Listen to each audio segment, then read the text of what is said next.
Welcome. You are here for It's Complicated, talking about the relationship between Black mothers and daughters. This is a requested topic. So, just to be very clear, we know that mother daughter relationships, there's a range of how these relationships look like. This is a requested topic in terms of complicated relationships between Black mothers and daughters. Okay. So, again, I'm not saying all relationships are the same. This is a requested topic. If you don't know me already, I'm Dr. Kamani. I'm a licensed clinical psychologist, a toxic job survivor, and more importantly, I'm a toxic job liberator for Black women. So I'm going to have my panelists introduce themselves, and then we're going to get right into the conversation. It's going to be pretty lively, so get ready. And as you're coming into this room right now, please give this video a thumbs up. It's going to be good discussion. If you have not already subscribed to my channel, please do so. Lifting Us Become Consulting Wellness Services is free. And if you want to see when I go on live, just turn the notification bell. Okay. So I'm going to call my panelists off as I see them listed, and then we're going to get into the discussion. So, Mara, if you can introduce yourself. Hey everyone, my name is Mara, and I am a survivor from narcissistic abuse. I have a YouTube channel called Let's Talk About It with Mara, where I talk about my experience as I go through my healing journey dealing with narcissistic abuse, and I'm happy to be here today. Awesome. Thank you. Danny. Hi, everyone. I'm Danny Ellison, and I'm a reparenting coach for Black women. I help them recover from maternal narcissistic abuse and thrive after going no contact. My website is ellisoninc.com, where I offer one on one coaching. And I'm just really happy to be here tonight. So thank you, Dr. Kamani, for inviting me. Yes, welcome, Danny. Tisha. Hey, everybody. My name is Tisha Mitchell, your midlife makeover maven, and I coach women who have lived through toxic situations such as divorce, narcissism, and have lived through quite a bit of trauma make over their midlife. I'm happy to be here. Thank you, Tisha. Carolyn. Hi, I'm Carolyn Coldridge. I'm a licensed clinical social worker. I'm licensed in 4 states. So I've done therapy in New York on Wall Street, all the way to Kaiser and other places in California for 20 years. I'm in the East Coast, Connecticut. I'm also an energy healer, mind, body, spirit coach, and I have a meditation center in Bloomfield, Connecticut. I'm excited to be here. Thanks for inviting me. Thank you, Carolyn. Okay, so the panel discussion is going to be kind of separated in terms of work that some of our panelists have had with Black women, and then also personal experiences in terms of Black mother-daughter dynamic. So I'm going to start with Danny and Carolyn. So Danny, I know that you are a reparenting coach. Carolyn, I know that you are a therapist. What are some of the common issues that you hear from your Black women clients in relation to the Black mother-daughter dynamic? So let's start with you, Danny. What are some of the things that you hear, some of the common issues that you often hear from your Black women clients? The most common issue I hear is that women are being verbally abused by their mothers.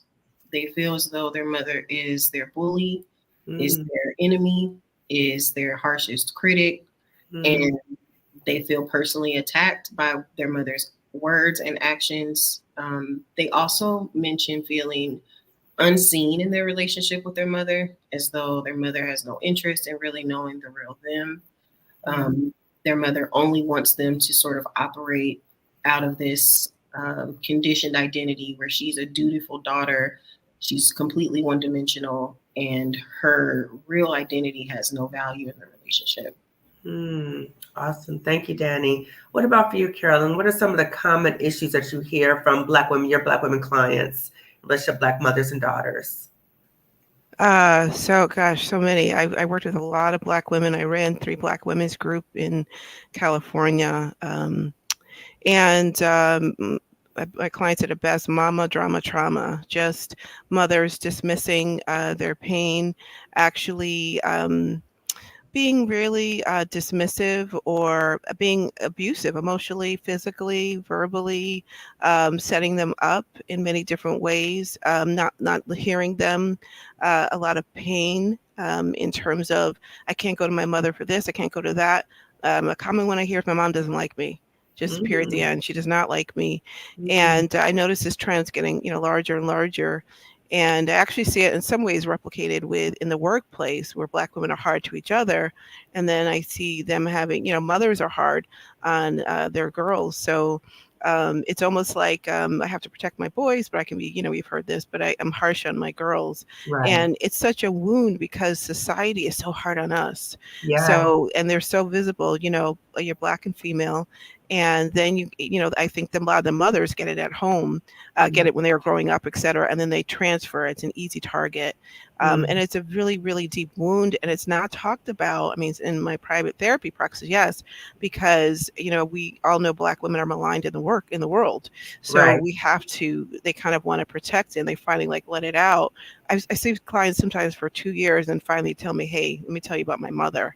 Wow. And I was like, "Okay, we could have started here," but I was like, "I hear you." But now it's coming out more and more, and this really sad and grief about that. Yeah. Why do you think it's coming out more, Carolyn? What are your thoughts about that? Well, I think that there's more access to mental health for Black women. I know I did when I worked in a big HMO, I got 7, more Black therapists hired. I have so many patients that were seen by non-Black people. I'm not saying that they can't do therapy, Right. but we were taught to kind of protect our culture, protect ourselves. Oh, I can finally let my hair down. Let me tell you about this, so that, that's coming out more. And then also it's normalized to go to therapy with all these different people out there, celebrities and people are going now, getting treatments, talking about their mental health issues. But, the mother is very, very sacred still. So I think now that they're just like, okay, let's just get to the root, because when you're with someone that looks like you can say, listen, let me explain to you what really went on in our house. Yeah. And many of them I've heard when I've got them from other non-Black therapists haven't said it. They've either lied or they dismissed it because they were assuming that they weren't well parented, which is offensive in itself. Exactly. So that sense of protection of the Black mother and the Black family. And I think many of us have been brought up with, you don't tell our business outside of this home. And so then there's a sense of protection as well. And then that sense of revering mom all the time. So how do we also acknowledge, yes, and this is my experience as well. And so having a space to be able to talk about is very important in therapy, right? So I'm curious from you, Danny and Carolyn, what are some reasons, or why do you think these issues are going on? So you talked about some of the common issues that are reported from your Black women clients. Why? Why do you think that there's these issues going on with mom? Can you share your thoughts in terms of the why? What are the reasons why? We'll start with you, Danny. Well, part of the reason that I work with Black women specifically is because this issue for us is compounded in many ways. The narcissism that we experience at the hands of our parents is really internalized dehumanization that we learned as enslaved people. It has been handed down generationally, and the generations that are tackling this trauma have the opportunity and the resources to do so, whereas our mothers and grandmothers did not. So I think this is the abuse in some ways, their way of asking us to take responsibility for what it is that we've experienced as a people and heal it once and for all. And so realizing that your parent is a narcissist and what that truly means about them is important, because it helps you place your experience into a context and begin to follow the path that is set to recover from that unique kind of abuse. Yeah. Can you speak a little bit more before I move on to Carolyn about what is narcissistic abuse? And I think you mentioned also the 5 spheres of narcissistic abuse. Can you elaborate on those things? Sure. Narcissistic abuse is a form of habitual mistreatment that is usually verbal, is psychological, is emotional. It often does involve sexual or physical or financial abuse, but the most common modes of abuse when you are dealing with someone who is narcissistic, they're invisible. So they tend not to leave the sort of evidence behind that physical abuse does. And it's difficult sometimes to realize that you are being victimized in this way. Because gaslighting, denying your experience of reality, is a part of the process of being abused. And so when that person is also your mother, Mm-hmm. your caregiver is the one who is victimizing you and then gaslighting you out of the experience to further condition you to accept it. When Mm-hmm. you're just a child, you love your parent and you idealize them. So you want to believe that they're good, and understanding that they're consciously, actively hurting you and will not is not something you can process until you are matured and usually out of the house. That makes sense, because when you think about the mother, it's usually that primary attachment figure. So when you're going through things, your mother mirrors things back to you. But what you're saying is that if the mother is gaslighting you, then it has this altered sense of reality. So it makes you feel like you're crazy. There's something wrong with you. That's Thank right. you, Jenny. Wow. What about for you, Carolyn? What are some of the reasons that Black mothers are engaging in this behavior? I think a lot of people might be saying, this is my experience, but I don't understand the why. Like, why is this happening? Well, it's almost like a container, like a difficulty, like crabs in the barrel. So I think a lot of, Black mothers had a hard time, generations past, and it's very similar to what Danny had said, in that they didn't go to counseling, they didn't go to therapy. It wasn't safe to go to therapy. They went to therapy, they got the wrong information or limited. They didn't open up to work on the deep wounds. I think sometimes therapy, as what I've seen it, it becomes like a Band-Aid for people if you're not in the culture, instead of like a suture, a big, like just kind of like, oh, okay, yeah, you'll get better. So then the deeper wounds don't come out. And I feel, society really stereotypes us into a couple different categories. I'm sure there's more, there's the mammy, there's, the hoe, there's all these different stereotypes. There's the angry Black woman.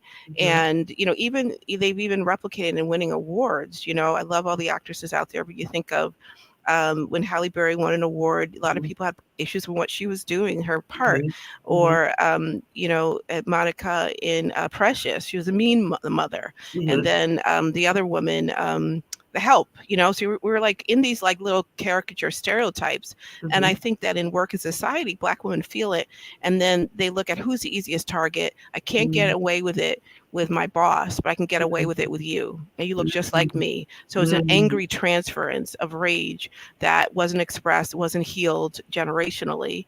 And, of course, we know that, Black women during slavery, they would sometimes say, to protect their kids, that stupid idiot hardhead, like, so the slave master wouldn't take it. So then we keep up these patterns passed down. And then it becomes like, yeah, and I also don't like you because you look like me and I felt powerless, it's like a transference of that projection, right? Yes. Yeah. So I've seen that a lot. And I even, counsel some of my clients, and they're hard headed. I said, don't, you know where that comes from? And they said, I've never thought about it. I've never heard that. So, I mean, that's, a portion of it. And then society kind of supports it. They have TV shows about it, that we fight each other and that we're petty and we're angry. We can't have a conversation, without going off, quote unquote, So a lot of that is the mother then recreates that because they feel so demeaned. It's no different than in society when someone has a bad life and they kick the dog, it's very similar. And then knowing also, I think from slavery, they couldn't protect their daughters from all the abuse and all the different types of abuse that were going on. So that powerlessness sometimes goes within them and then it's projected outward. So there's a lot of ancestral. That's why there's so many Black therapists out, decolonizing therapy and ancestral healing. And as I became an energy healer, a hands-on healer, we would talk about that. And I would look in on the soul level that we've recreated these horrible patterns that we are contained in, that we had to do, but now we don't have to do it because we are free, but we have to be free mentally and spiritually and genetically. Yeah. So the generational transmission of trauma and not understanding that there's still the residual wounds of slavery. So Dr. Joy DeGroy talks about post-traumatic slave syndrome, but I think a lot of times as Black people, we don't recognize how the ramifications of slavery are still in our relationships. And, Carolyn, I want to ask you something before I turn it over to Mara and Tisha as well, is I've been seeing something on the internet talking about jealousy of the Black mother and daughter. Can you speak a little bit about that as well? Yes, yes. Well, I think that's where you get more into just the plain and simple sexism and misogyny in society. That if somebody is younger or, is a better figure or is attractive, they're considered more desirable. Society does that throughout all cultures, but definitely in our culture, Mm-hmm. where there's so many levels. We have so many fathers that aren't there. So then you have the daddy syndrome, the sugar daddy and all that other stuff that's trying to replicate what we didn't have.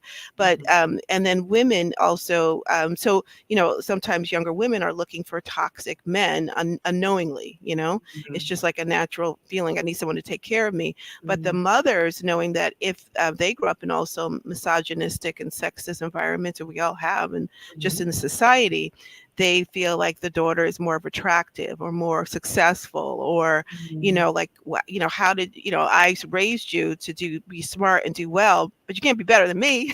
Like, and you have better opportunities than I had. How did that happen? Wait a minute. Then they grieve their past, but then they project it onto their kids, their daughters. Like, wait a minute. I worked so hard, and then you're seeing the benefits, and how come I had to go through that pain? And that's the generational stuff, the trauma, where now, it's just like a different society where, they didn't have the right or the privilege to be as successful, and then you really see, and you have to catch it. Like, I have young women I work with, they're making six figures, and they demand it and they want it.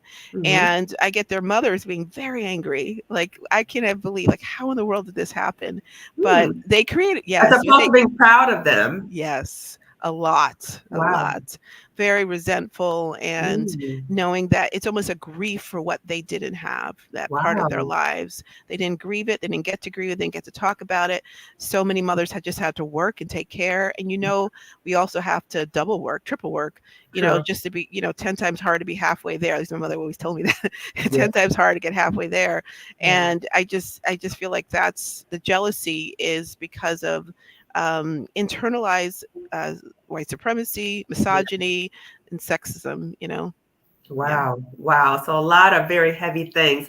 So Mara and Tisha, as you guys were listening to this, in what ways have your interactions with your mothers been similar or different from what we've heard thus far? For me, it's definitely been similar. I mean, I've dealt with the jealousy of my narcissistic mom, and it definitely can feel confusing, especially as a kid going into a young adult, because you look at your mom as your protector and somebody that's supposed to encourage you, but then you feel that jealousy, and it definitely messes with your self-esteem. And that definitely affected my self-esteem and how I view myself and how I view the world. Um, Now, as an adult, and I'm able to kind of reflect, I notice that it is projection. Her everything that I was embedded onto me wasn't me, it was hers. Like, her insecurities was put onto me. So I can definitely relate to that a lot. Mara, can you tell us a little bit, because what you said about impacting your self-esteem, impacting how you view the world, but also come to the realization that was my mother's projected issues, right? How did you come to that realization that that was her stuff and it wasn't mine? Because some people might just stay in that questioning of themselves. How did you even get, that's a very evolved way of thinking and assessing the situation. How did you get to that point? Honestly, being able to kind of reflect, I'm a very, like, kind of an overthinker. um and I'm by myself, which is a good thing.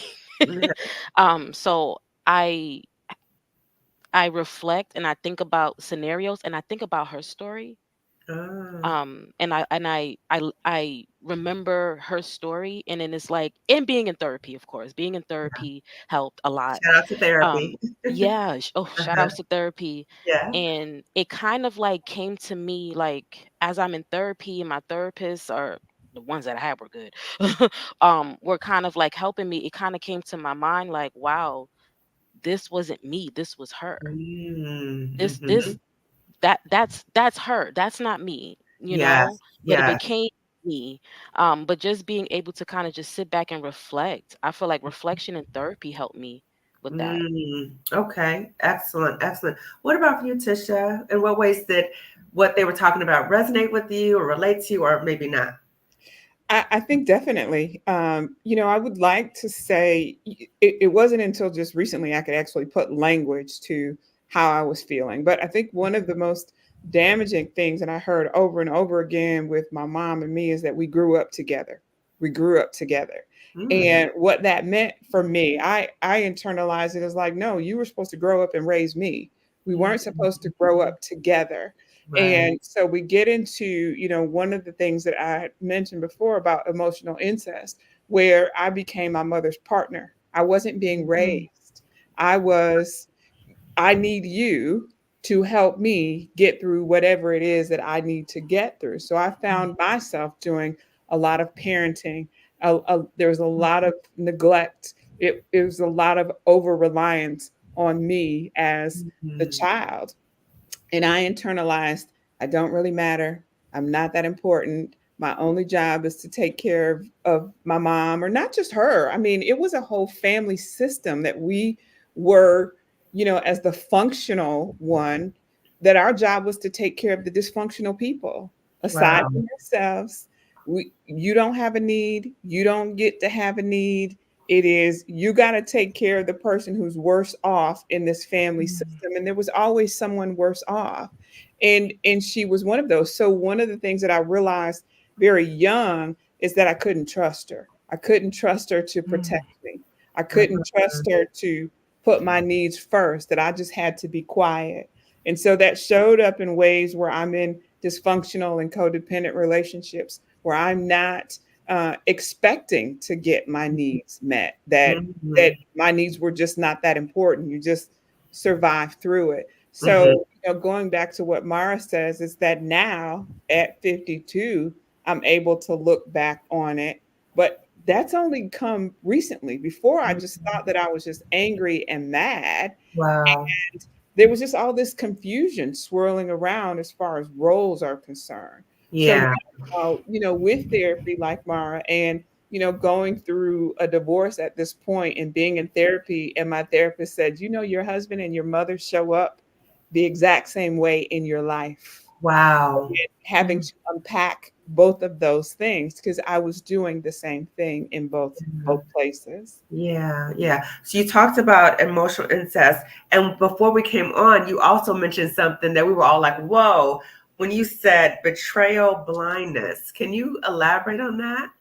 Yeah. So for me, I can't speak for other people, but for me, there were often times when I was either being abused or mistreated, or I would report something to my mother who may not have had the emotional maturity to be able to handle it or protect me, right?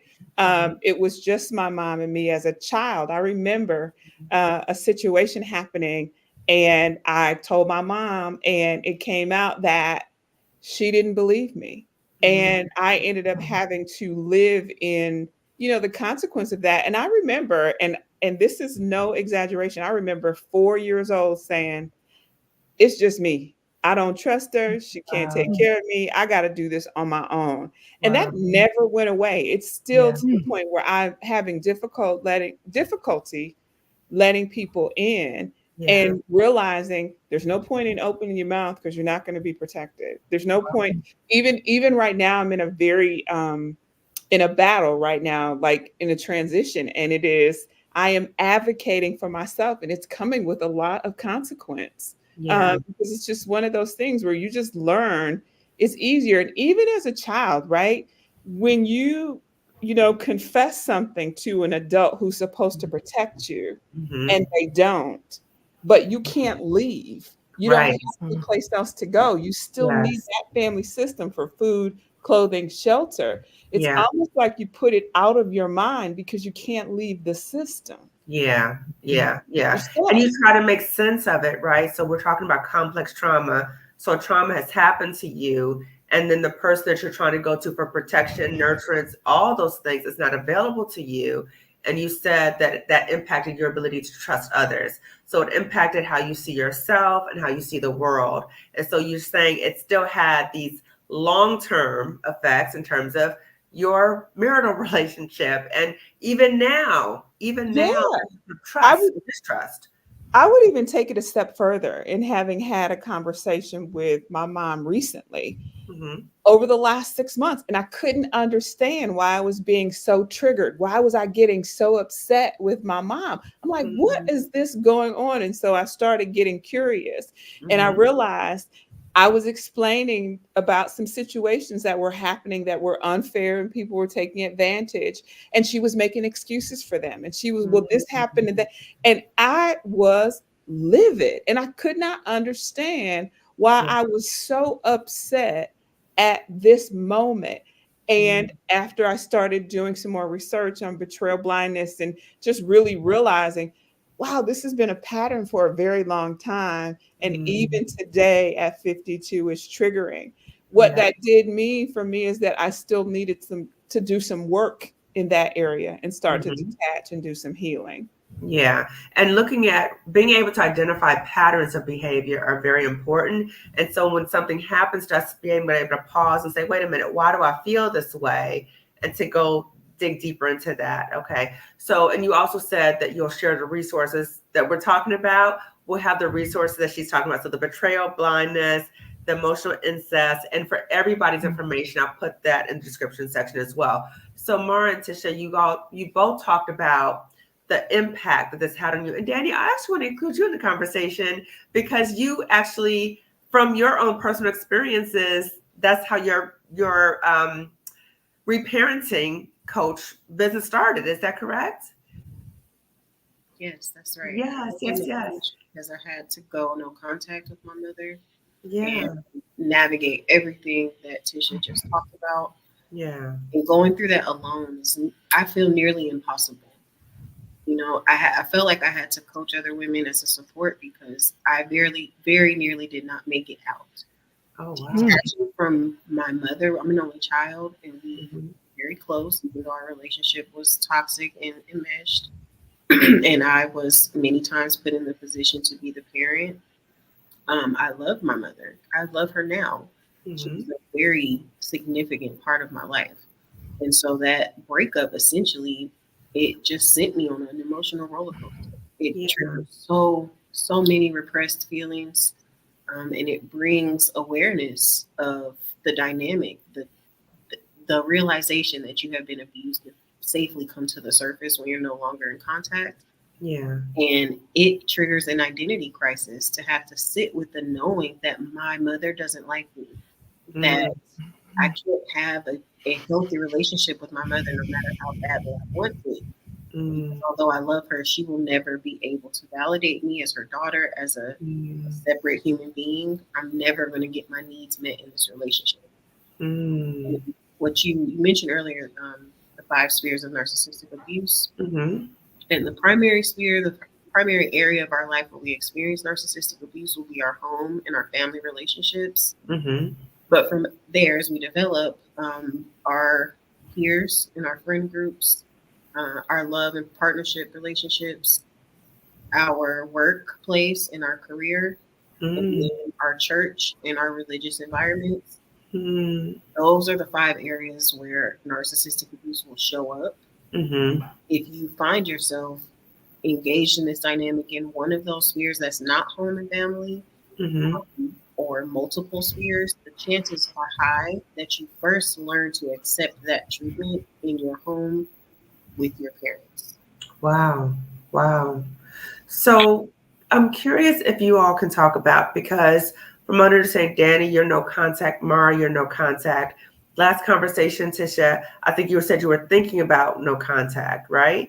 So I can actually went no contact. I okay, no did. contact. Okay. I did, and it happened during the holidays, just, when we talked about it. And, what I realized is I was making an effort to see my mom, but there was no effort being made in consideration on what it was going to take to make that happen.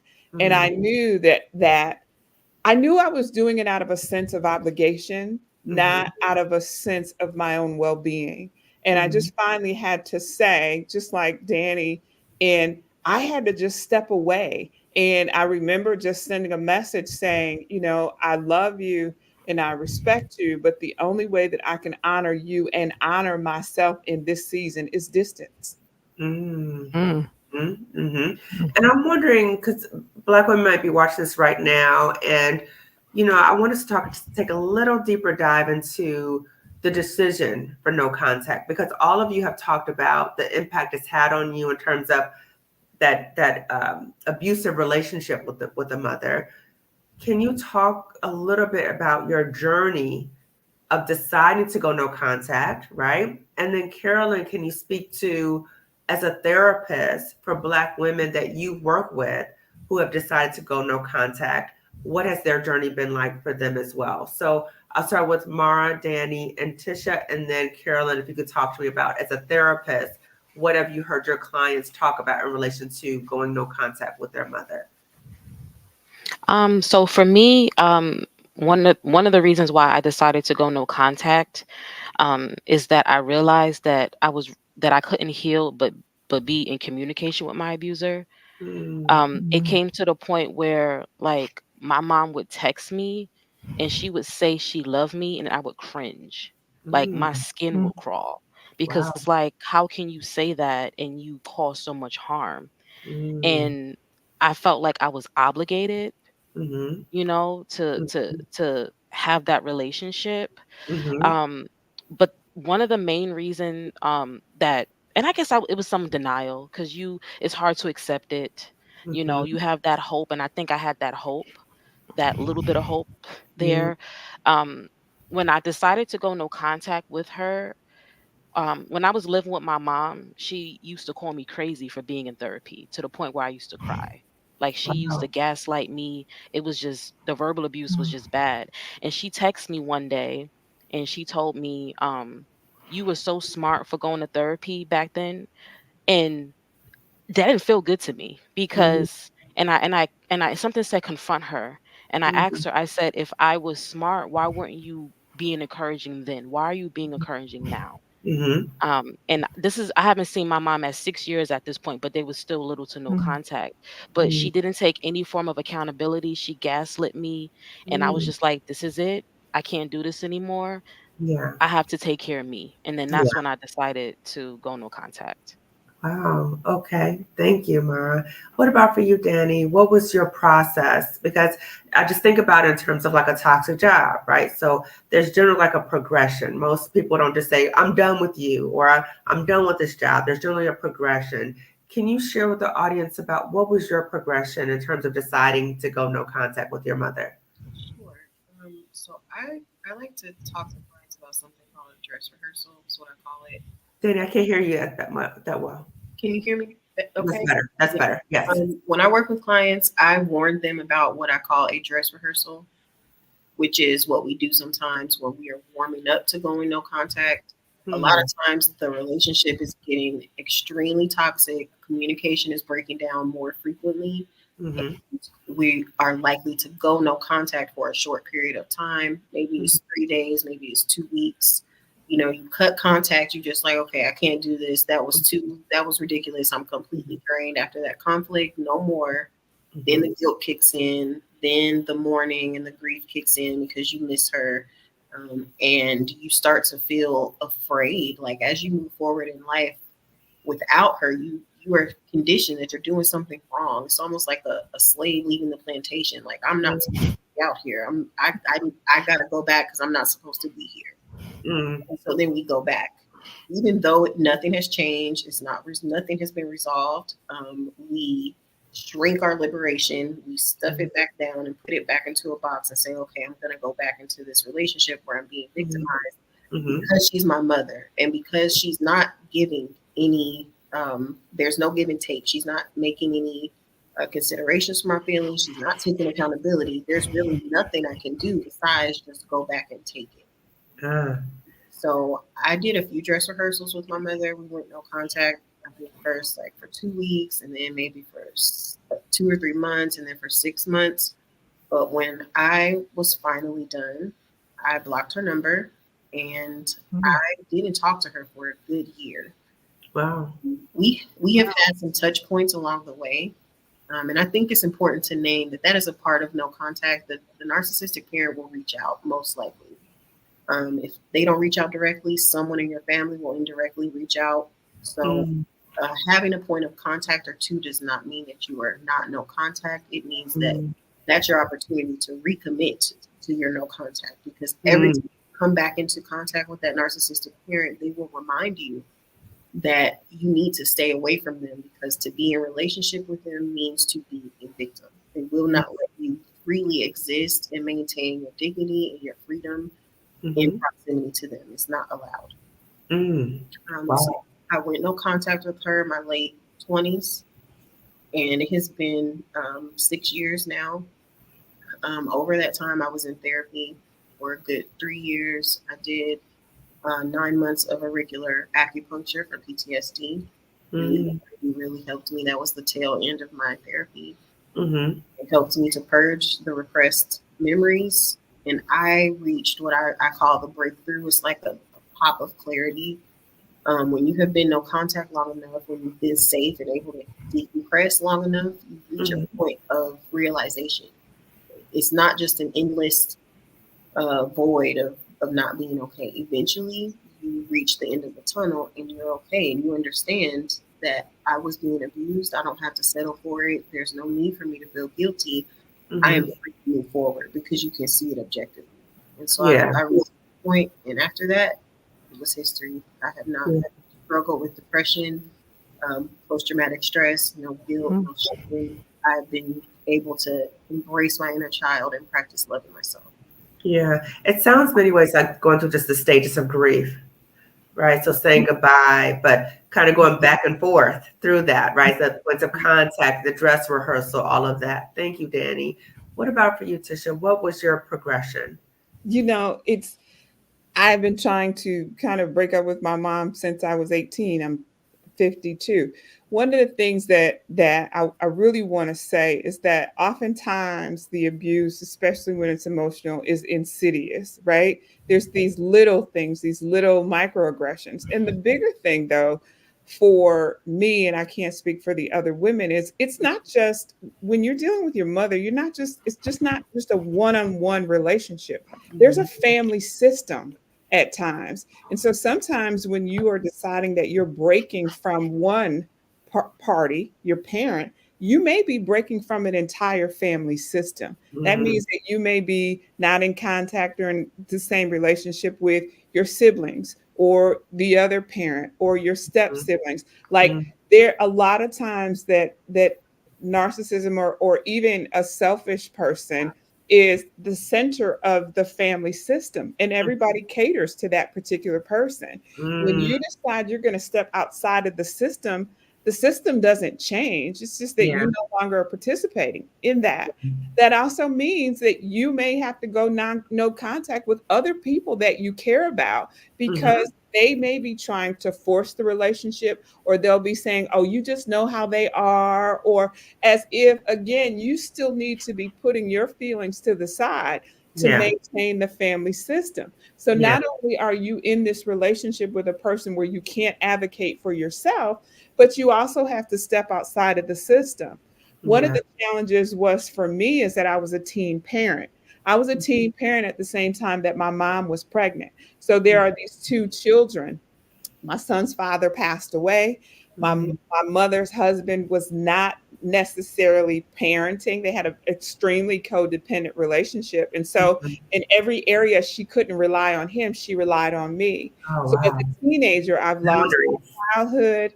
I am a parent, and I become my mom's partner in a situation Wow. that I can't get out of. And I remember being 18 and going to college and having these two children that were 3 years old at the time. That even though we're all living in the house, I was their primary caretaker. And Mhm. I was like, I remember, being on welfare at the time and going to the office saying, get me out of that house. I Mm. know I can take care of one child on my own better than I can take care of two in this environment. And Wow. so you realize when you're setting a boundary with one, you're also losing support in other areas. So it's Yeah. not just as simple as there's this one-on-one thing I got going on with my mom. Yeah. There's I may be losing everyone who is my support. And Yeah. sometimes for me, I know that my son's care and the support that I needed for him was more important than walking away from the relationship with my mom. Yeah. Got to be 18 though, we were like deuces, I'm out. And I moved across the country. And Wow. I was still enmeshed with them emotionally. I was physically distant. And I Mhm. remember a few years ago, my mom wanted to move to where I was, and I knew she couldn't do it without my facilitation. And I Mm. just didn't facilitate it. I said, I'm not giving up my boundary of space. So Yeah. it has been a little bit over time that I have been taking myself away. Yeah. Um, and like Danny said, it's these little bouts of I'm going to go away for a few months, or I'm going to go away for a few weeks, and you Mhm. reintegrate as best you can. I Mhm. started setting more and more boundaries, but this last time when I realized how upset I was in speaking with her and knowing that she was not supportive, Mhm. um, I knew that there was something that had to change. That's number one. The other thing that I realized is that even at my age, I still needed mothering. I Mhm. found a friend who could be that for me, that I could be Mhm. totally transparent with. And I Mhm. realized that it felt different to Yeah. feel unconditional love from someone who doesn't have to give it to you. You realize that's what I had been craving all along. And so Yes. part of the problem was I kept trying to go back to my mom to get something that she couldn't give me. When Mhm. I found it in a different space, I was able to step back a little bit and to see the limitations in the relationship. But that still took some time Yeah. to realize, because sometimes when you have narcissistic parents, they're very jealous. And while Mm. I needed that mothering along, my mom was very jealous of any other woman who was in my life. Wow. Wow. That's Mhm. amazing. Tisha, I really appreciated that you brought something into this conversation that I forgot about. And I want to also talk about this, about the system. You talk about the family system. So it's not just mom, it's the family system. And Danny, I remember I first learned about you, Danny, watching Stephanie Perry and when you were in Glamazini. And I was so intrigued by the conversation. And from what I remember, you were talking about how people within your family tried to kind of guilt trip you, like, oh, that's your mama, you need to talk to her and all that. But you had to have that boundary, and how difficult it was for you to kind of get that backlash from your family as well. Can you speak a little bit about that? And then Carolyn, I want to go to you in terms of what your clients have told you about no contact. Yes, so that is why it is so important to get objective support when you're dealing with something like this. Do not look for support from your friends and family, from Mm, any mutual connection to the narcissist, because they are not a trustworthy source of support. They can be commandeered by your parent, and they will be utilized in the long term. And wow. so when I started to really embrace my role as a human within my relationship with my mother, and I Mm-hmm. started to insist on being treated with respect, being able Mm-hmm. to have boundaries and maintain dignity, Mm-hmm. I think it triggered other women in my family Mm, because they experienced similar dynamics with their mothers, mm, and they have accepted it. They were not able or chose not to liberate, and so mm-hmm. me choosing to follow a different path and not simply accepting it and Mm-hmm. sort of evolving to just embrace it as okay, condition myself to accept it, Mm-hmm. I think caused others to struggle. And when you rebel against that system, the matrix is going to rise up and attempt to bring you back into alignment. So Right. Because the system protects the system. that's right. Narcissists are Mm-hmm. kept in place by enablers. So Mm, you're the whistleblower, when you're the black sheep, when you're the one who voices it, mm-hmm. attacked, but everybody knows what you're talking about. Mm, They may have dismissed it. They may be buying into a story they've been telling themselves mm-hmm. to cope, because they have accepted I'm not going no contact with my mother. this is the way that it is. And so they internalize that and they project it in the form of their worldview onto other people. But Mm, they have to understand their existence in proximity mm, to their mother. And so I experience the gaslighting is like a merry-go-round, because when I was going through it with my mother and we were constantly fighting, I was constantly calling my family, crying and telling them whatever bizarre thing happened this time. It was like a mm, here we go with this drama again. They could not understand. mm. Literally calling me like, yeah, my mom hung me out the window and lit my hair on fire and punched me in the face. And they'd be like, what? That sounds crazy. Are you serious? Mm. What did Mm. you do? There must be more to this story. I was told you must thrive off of this negativity because you keep going back. You keep tolerating it. Like your mother has already done 100 egregious things to you and you're still in this relationship. But when I finally found the strength to cut her off and go no contact, then it was, well, what? Aren't you a Christian? That's your Oh, mother. Have you tried wow. not forgiving Mm. her?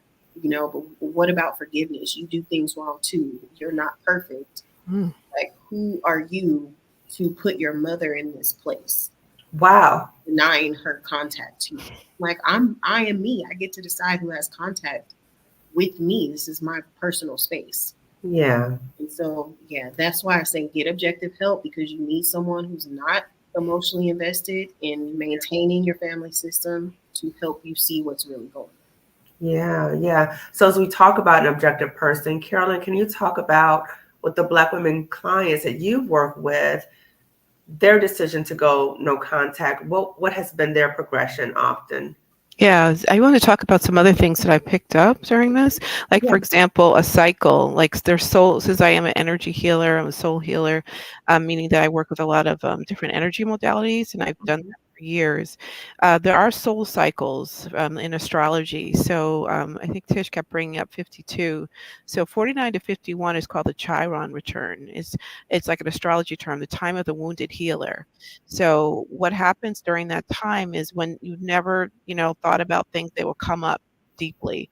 Just like at age 2, a kid's like, no, no, me. This is a soul cycle as opposed to, the other cycles, that are out there clinically. So we go through like 7-year cycles. I believe deal with patients, but I believe I deal with a soul. I'm dealing with God's children. That's how I look at my clients, is like God's children. How can I assist because of the healing aspect? So every 7 years we grow. So at age 7, kids are not as cute and cuddly. They have more of their personality. You see some of Mhm. the energy going away. 7 more years is what? 14 is like a clock. And 7 more years is what? 21. That's adulthood. When the clock strikes 12, 28, there's something called the Saturn return. All these issues that you're here to grow as a soul are going to come up. And that's the time when your soul, if you made a contract with your mother, again, this is a little different perspective, to help them to grow. And that's what this is about, because you've all become healers outside of what you went through in trauma. So that all these issues will come up: relationships, mothers, job, etc. And then it happens again: 35, 42, and then 49 to 51. The universe is saying, what are you else here to teach and to learn? We've lost a lot within psychology and other things, the spiritual healing, the ancestral healing that we're supposed to be doing, that was, taken away from us. Just like, in African tribes, when a child went astray, Mhm. they would bring back the child into the circle. All the women were in the circle, and they bring back the child into the circle and sing their song. This is the song of when you were born. This song, let's get you back on course. So we've kind of lost that through greed and, just through society, through capitalism and everything else. But as a soul, you guys are here to heal other souls. So you sacrifice your lifetime, you go through the wounds, you get to the other side, and then you help other women. You lead them out. You become the teacher to your mother. Tisha, you're always saying that you were, I just remembered your story a little bit more. You said that you were your mom's friend, or she was so codependent because she probably needed you spiritually. And we haven't been able to do that because in soul situations, I mean, in society, um, in slavery, we were broken up. So you can't leave Mhm. your mother because our families were broken up by other people. purposely. So that's Mhm. another level of it being very hard to just leave. But I applaud these women in the room to leave and to say, no, this is abuse. This is not okay. And it Mhm. does take a while. The women I'm still working with, does this make sense? And this Yeah. goes Yeah. understand a little bit deeper. It's because I have so many people that come to me 29 to 31 and then around 55, 52 to like 57. These are patterns in society. And when you look at that, you realize, oh, I'm a soul helping this person to grow, to heal themselves. And it's up to you. I'm going to do this. It's up to you to come to me with, with truth, which my mother did. She came back to me and like apologized. My mother was very soul into science teacher, scientist. She was very soul connected. And she must have had a dream that she was going to leave in a year. Because she came back to me and kind of apologized. And I was like, who is this? And then a year later, she died the same day. The same day. She knew, Wow. but we're very connected to meditation and dreams and premonitions, all this other stuff, which is very rich in our culture. Harriet Tubman. I mean, we know that we are here as souls to grow and learn. It gives a different perspective. So I teach that with the women I'm working with, and a lot of them, some of them aren't ready. Some of them are still unpacking this trauma. I definitely feel that women in the room are on the other side. Mhm. You're still like figuring out why is this happening, and they actually feel kind of empowered to get more deeper into their soul's journey. And that could be like one person had bad, no father, no mother, father sky, Native Americans, like, the father in my heaven became more spiritual, the mother of the earth, more into healing, more into crystals, more into different things. So sometimes it's about you getting out of the system and bringing up self-esteem and then helping other people. So, Mhm. and these are like little blockers, or like if I hadn't gone through that, would I have been able to help so many Black women? And then I did the work stress group, and guess what? A lot of people who have, issues with their mom will have work stress because it's a Oh, system, it's a toxic system. You guys all touched on it, so it's very, it can be similar, but it's not okay to like, it's okay to leave your job, but not okay to leave your mom. But a lot mhm. of them are like, but this is for self-preservation, because we look at, what happened to you, that's a crime. You know, even when people talk about, well, oh yeah, my mother was, physically abusive or this, but everyone goes through that. Mhm. I was talking to a soldier. I was like, that's a crime. Yeah.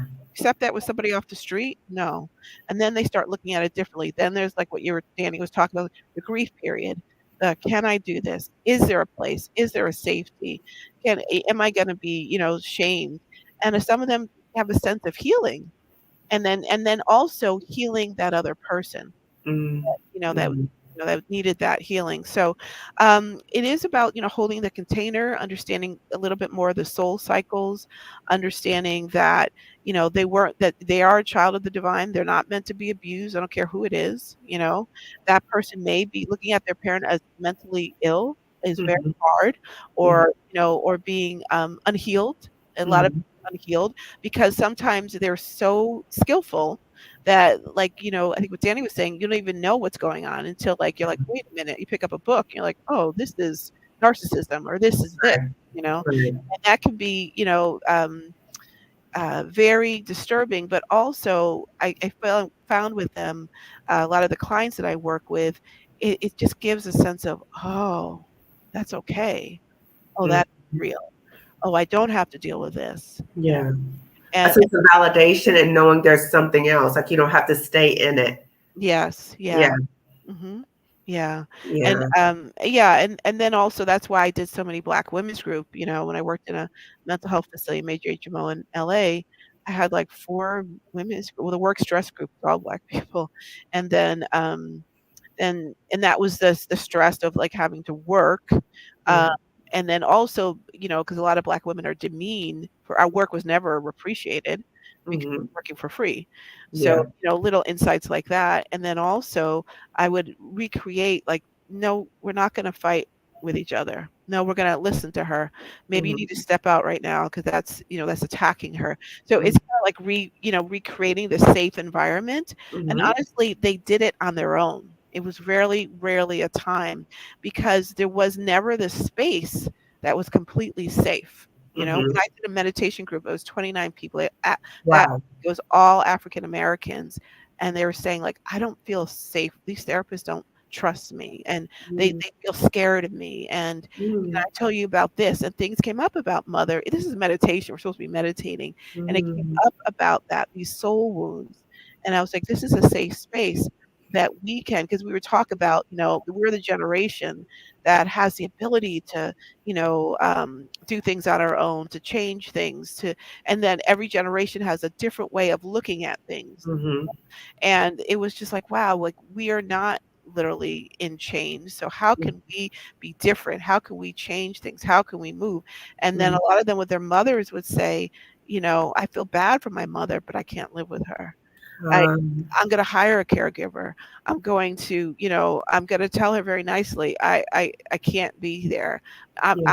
Why should I take abuse in the workplace and take abuse at home? That's not Oh, working. So all this stuff would come up, you know, and then we would talk about replanting plants, like being the positive mother, like seeds or like growing and yeah, protecting the Mother Earth, Mother Nature. It was just yeah. all these different So symbolism. being the mother for yourself, that your mother wasn't for you for whatever reason. And Carolyn, you said something that really struck me. A lot of things struck me, but you said about the majority of the people in your work stress group were Black women, which is interesting. And so I'm just thinking, why do you think that that was? Number one. Now, I know I do videos a lot talking about how Black women, we have higher rates of negative work environments, racism, sexism, all these other kind of things, right?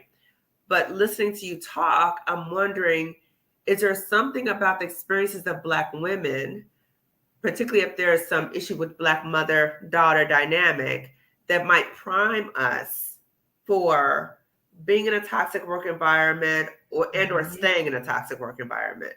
Yes. Yeah, it was a 6-week class, and that came up, absolutely. And one thing, I'll have to say about what you're saying, a lot of them, we call them boxes, like, supervisors harassing them, work, families not there, uh, money, like, they're in a box. I said, "The only thing that's gonna come through this box is your spirit. It's the only thing that can seep through a box." You're not meant to be abused or harassed, because a lot of them, there would be a mirror, because Yeah. the first system is a circle, which is the family, and then you go in the workplace and it becomes very similar. That becomes your mother, that becomes your father, that becomes this, unknowingly. And also with other people from different cultures, you're not valuable. You're part of the system that, historically you worked for free. And I don't even know why I'm treating you this way, but I know you're not as valuable as I am. So I'm going to dismiss your work. It's just so unconscious. But I did this class for 7 years, and I said, "What are you really here for?" Every Black woman had another goal or story.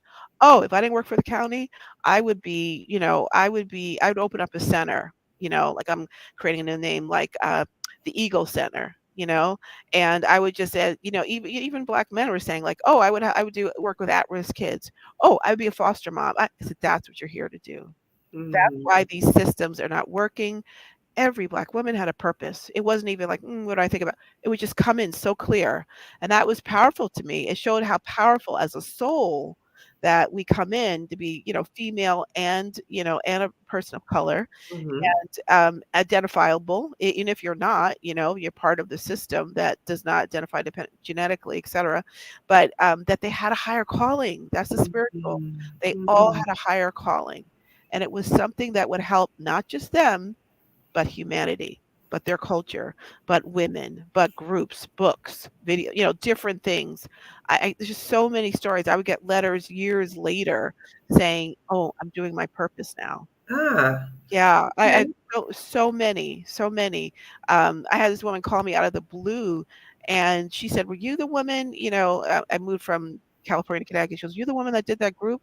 She goes, "Do you know that I decided to like sell these little mugs, and here I wanted to send you one." So she sent me this mug with a big owl, because one of she would constantly see owls, and she said she was in a horrible situation in her job, horrible, Mm, horrible, and she ended up. It's a long story. It's my book, but she ended up saying, "I keep seeing these owls, and now I'm following my journey. I never was meant to be in this job. It was out of ah, security. My mom said, stay in this job because of this. And I don't even like my mother. So I said, I don't like her. I don't listen to her. And then I'm doing my own business. So she sent me, I wish I had my mug here, this mug with an owl on it.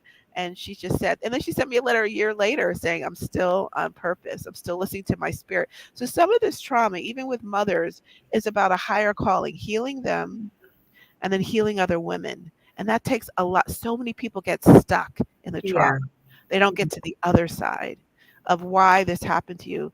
This is, something that is, you need to overcome. This Yeah. is something that is going to inspire other people. Only older souls can do that.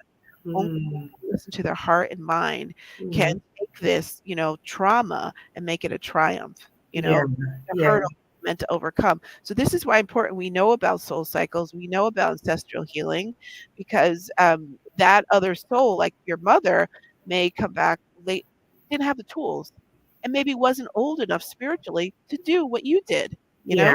and Yeah. that they come in so that you help other souls, and then it kind of spreads. And that's what I feel this generation is doing, Mhm. So, I had a takeaway from this too about, Black women in toxic jobs, why so many of us have these toxic work experiences is that we're meant for something greater than these toxic jobs. And so maybe that's what that's happening to us. And it's a process of coming to realize that and to recognize what your higher purpose is.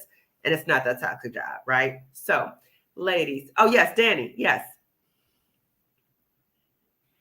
Thank you. I just wanted to chime in really quick. What Carolyn just shared is so powerful. It's so important. And it's one of the reasons I advocate for no contact, because when you go no contact with your mother, your original bully, the original perpetrator, a trickle effect starts to happen in your life, and you will slowly develop the strength and the wisdom and the courage to set boundaries that protect you from all abusers. And that might look like quitting your job. It might look like moving out of the country.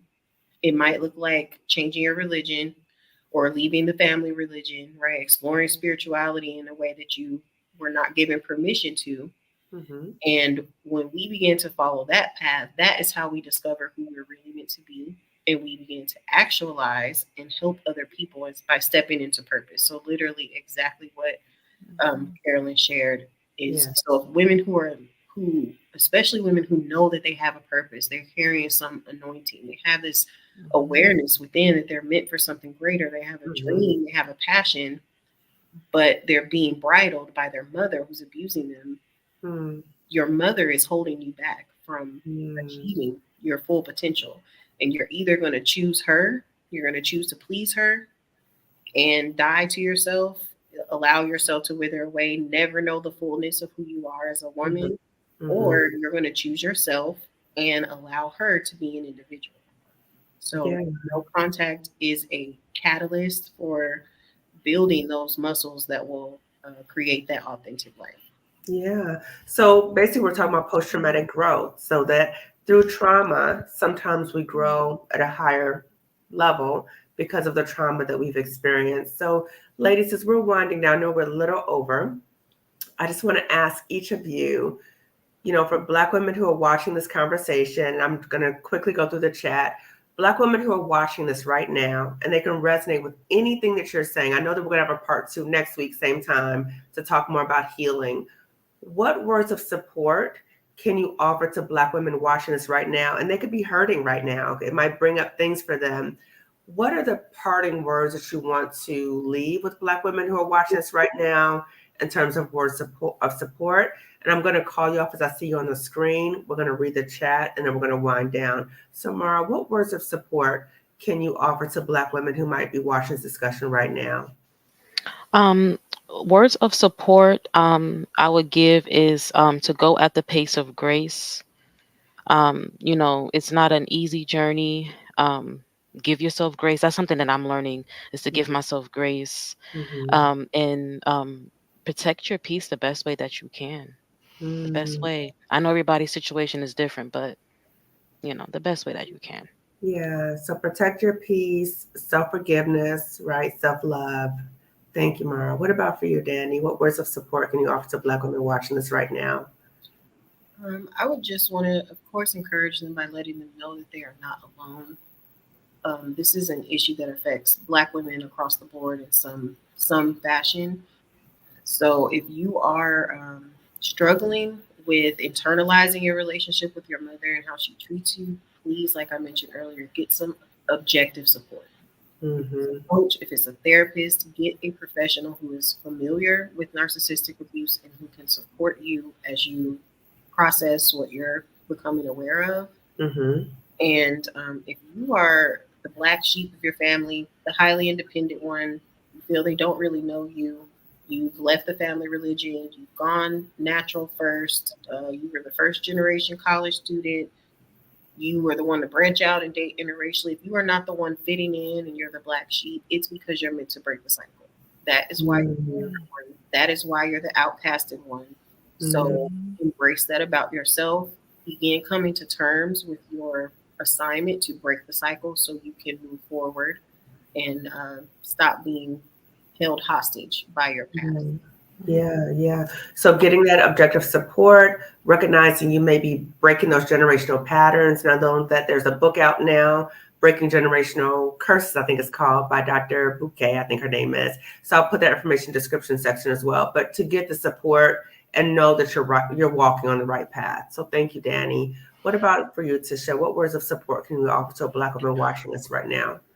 I would say that abuse comes in many forms, and it Mm-hmm. doesn't have to be where it is a blatant butting of the heads with a parent. It can be where the parent really doesn't have any room for you. Either Mm-hmm.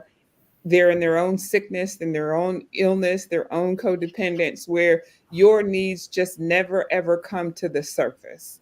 That Mm-hmm. you're in this relationship to serve that parent, and that's the expectation. And so Mm-hmm. sometimes we can identify abuse when we're getting verbally lashed, or if we're getting someone who does do things that really blatantly disrespect us.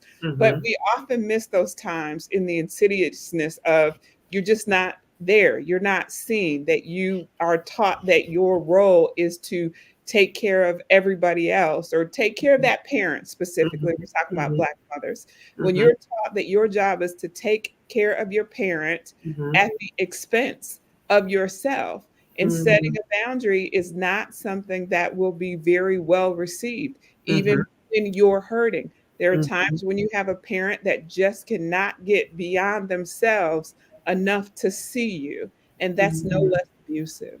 Yeah. So boundary setting is very important. Even though people might try to convince you, or the system might try to convince you to, well, that's your mother, you need to do, you have to make sure that you maintain that boundary and know what's best for you. So thank you, Tisha. What about for you, Carolyn? What words of wisdom can you offer to a Black woman who is watching this right now? What words of support can you offer? When I do healing, I always test these belief systems and work with like you're worthy, you're valuable, and that should go throughout your life. And that was the one that really made a lot of women cry when we were doing this energy system, knowing that you're a soul here to help others, and souls go through journeys of pain. Of tragedy can turn into triumph, and Mm-hmm. that if you get to the other side of that, connecting to the divine, connecting to your ancestors, Yes. connecting to that generational power that we've had, because as a culture, my God, we were, this is a pretty amazing culture spiritually, because you do not get a break. So as a soul coming in, what happens is that you are constantly on guard and on, being pushed. As a soul, that is, it sounds crazy, but that's desired, because that means that you have something great to do. Okay, Mm-hmm. because you wouldn't have all those things, those walls up, unless you have a great path, okay, ahead of you. So knowing that, that you can always connect to higher consciousness, angels, guides, whatever it may be, find your purpose. Go into your soul. When, like, I think somebody said it in a different way, but if something is like this, I can't see my hand. You have Yeah. perspective. You can get away from something so you can see it projectively. Oh, this was a lesson. What can I teach my mother? Or what am I here to learn? What am I here to teach her? How can I heal it? And then how can I help others as an ancestral healing? So really honor yourself as a divine birthright of being part of the first culture on this earth planet that God created. We have a calling not just to teach ourselves, our parents, but humanity. That's why it's Yeah. humanity, man with you. So Yeah. when you know you are the original people, the journey is a little tougher, but you're valuable, you're worthy. And just like my Anjali says, when people show you who they are, and if you're mother, believe Yes. Believe them, right? And get the support that you need. And also know that there might be a deeper meaning in terms of what's happening to you. And there's a higher purpose in some ways that we might not be able to see, right? Okay. yes. Okay. So, ladies, I know we're a little over. I'm going to just read the chat briefly. So, just a lot of comments, people saying thank you. They appreciate this conversation. Media oftentimes depict us in a negative light, and we start to believe what we see. Yes, the cycle of victimization is so real. I've noticed with narcissistic mother-daughter relationships, an adversarial dynamic once a daughter reaches puberty. Interesting. Free genetically. Wow. Thanks for hosting this conversation. People saying thank you. I had to go to therapy to deal with my mother issues. I'm glad that you did. So thankful for this live. I know so many women feel this way. Okay, so someone had a positive relationship, and that's great, right? So again, this conversation was really requested from Black women in terms of challenging relationships. And again, we're not saying that every relationship with a Black mother and daughter is challenging. However, this was a requested topic. Depersonalized mistreatment. Let's see. Journaling about your parents and hashing over incidents help one decipher what's going on. I'm not close to my mother at all. She's older now and has dementia, but I established firm boundaries years ago. I feel good about my choices. Let's see. As Black women, we are conditioned to be caregivers while neglecting our own needs from a very young age. That's so true. I feel you, Tish.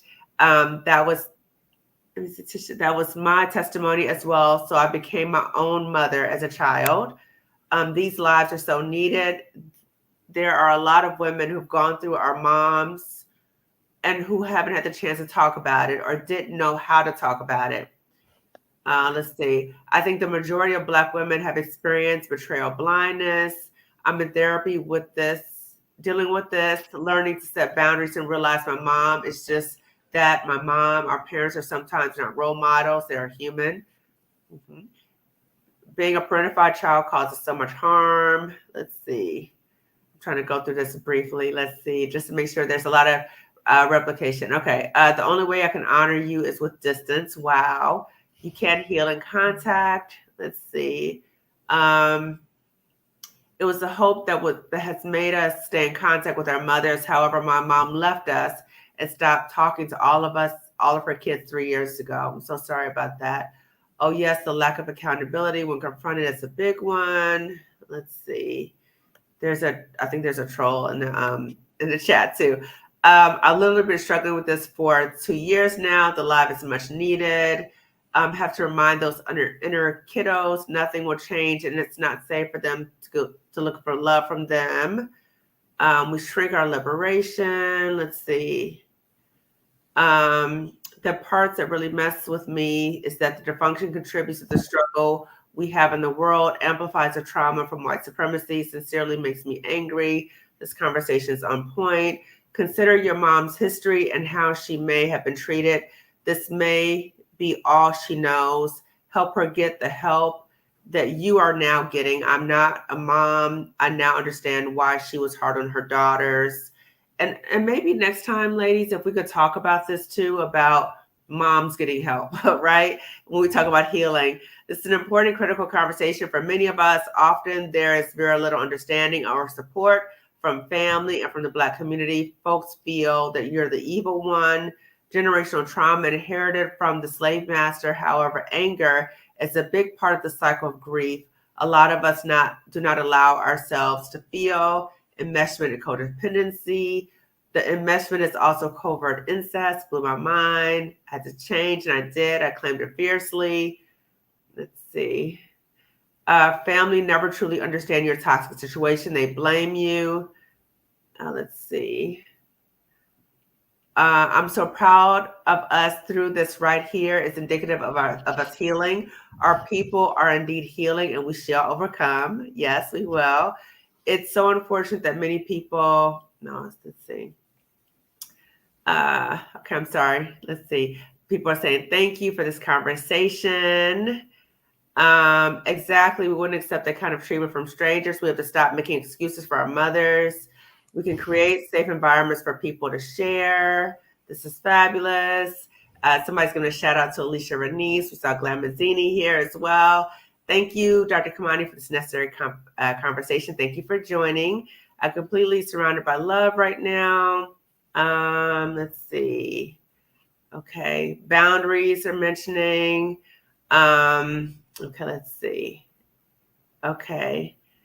Okay, people are shouting out to Alicia Renice. So thank you, Alicia, for joining in. Let's see. The truth is conversation. This live is life. I don't know how this popped up for me, but this is so much for me. Going to rewind to catch the beginning of the live. Thank you so much.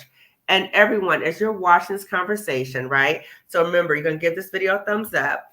The ask is that you also share this video with at least 2 other Black women. A lot of Black women are having these experiences. We may not talk about it often, but my channel, I talk about things that are difficult to talk about because we cannot heal if we don't talk about and process and heal from it.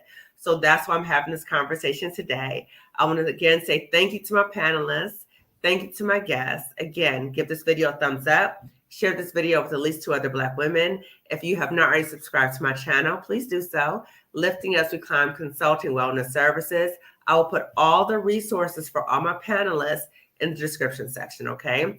So everyone tune in to part 2. So part 2 is next Sunday, same time. We're going to talk more about healing, okay? So everyone, thank you so much for tuning in, and I'll see you next time. Bye-bye. Panelists, if you could stay on, please. Thank you.